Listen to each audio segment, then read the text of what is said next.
America के राष्ट्रपति Donald Trump के नए दावे ने मिडिल ईस्ट में एक बार फिर से कोहराम मचा दिया है।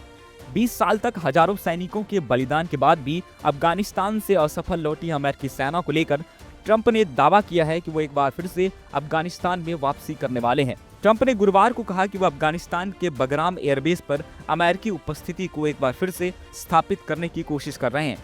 4 वर्ष पहले अमेरिका की अफगानिस्तान से वापसी के बाद ये एयरबेस तालिबान के हाथों में चला गया था। दरअसल ब्रिटेन यात्रा के समापन पर ब्रिटिश प्रधानमंत्री कीर स्टारमर के साथ एक प्रेस वार्ता में ट्रंप ने ये बात कही। उन्होंने इस विचार को अपने सबसे बड़े प्रतिद्वंदी चीन से जोड़कर देखा है। यूक्रेन पर रूस का आक्रमण खत्म करने के बारे में एक सवाल के जवाब में ट्रंप ने बगराम बेस के बारे में कहा कि हम इसे वापस पाने की कोशिश कर रहे हैं। हालांकि व्हाइट हाउस ने इस सवाल का तुरंत जवाब नहीं दिया कि उसने या पेंटागन ने इस विशाल एयरबेस पर वापसी की क्या योजना बनाई है। आपको बताते चले कि अभी यह स्पष्ट नहीं है कि अमेरिका ने तालिबान सरकार के साथ अफगानिस्तान में वापसी को लेकर कोई नई प्रत्यक्ष या अप्रत्यक्ष बातचीत की है या नहीं, लेकिन ट्रंप ने संकेत दिया है कि 2021 में सत्ता में आने के बाद से आर्थिक संकट, अंतर्राष्ट्रीय मान्यता, आंतरिक कलह और प्रतिद्वंदी कट्टरपंथियों के संघर्षरत तालिबान अमेरिकी सेना की वापसी के लिए तैयार हो सकता है।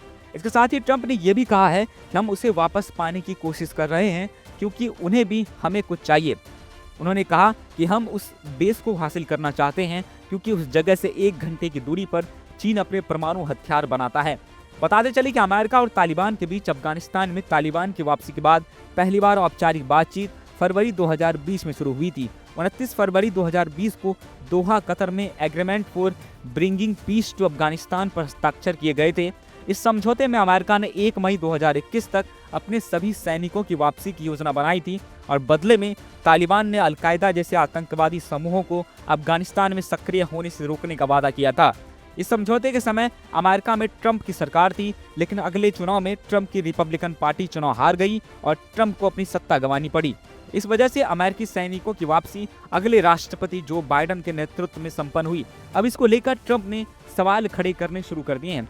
वहीं द वॉल स्ट्रीट जर्नल की एक रिपोर्ट के मुताबिक 2025 में अमेरिका और तालिबान के बीच बातचीत फिर से शुरू हुई है, जिसमें बगराम एयरबेस पर अमेरिकी सैनिक की सीमित उपस्थिति की संभावनाओं पर चर्चा हो रही है।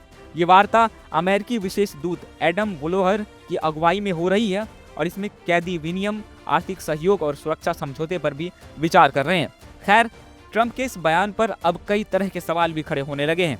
पहला सवाल तो ये कि क्या अमेरिकी सैनिक की वापसी के लिए तालिबान तैयार होगा, और अगर ऐसा होता है तो मिडिल ईस्ट में इसका कितना असर होगा। आपकी क्या राय है, हमें कमेंट बॉक्स में जरूर बताएं।